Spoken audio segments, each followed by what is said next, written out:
Admirer les traditionnels canaux de Sète, les touristes sont cette année encore au rendez-vous. Alors dans les hôtels, on affiche complet. Pour nous, c'est mieux que l'année dernière. Et puis les gens sont là, donc on ne se plaint pas. On fait un mois d'août, un mois de septembre exceptionnel.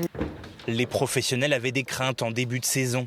Mais pour cet établissement de 18 chambres, cet été est un succès.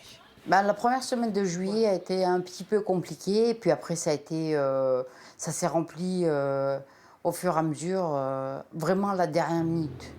1,4 million de nuitées, 52 000 touristes par jour. Sète vit notamment l'été grâce au tourisme. Mais si les chiffres de fréquentation sont plutôt stables, la ville a constaté une baisse de près de 10% des visiteurs à la journée. Les gens ont des difficultés financières qu'ils n'avaient peut-être pas avant. Et puis quand on vient à la journée, il y a des frais d'essence, de stationnement. Et puis on vient pour faire des activités, des sorties. Et donc là, on constate effectivement que les gens dépensent moins une fois sur place. Et cette baisse, ce sont les restaurants qui en pâtissent. À midi, on est bon pour le plat du jour, Guibi, ou pas?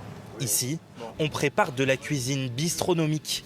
L'établissement peut accueillir jusqu'à 60 couverts. Mais cette année, le chef constate 10% de clients en moins par rapport à l'an dernier. Le fait que l'électricité, que l'essence a augmenté, ça joue beaucoup sur les gens, sur leur budget de tourisme. Je pense qu'ils ont mangé beaucoup plus de sandwichs, mangé beaucoup plus sur les plages que de manger dans les restaurants. Les restaurateurs comptent sur le mois de septembre pour sauver leur saison.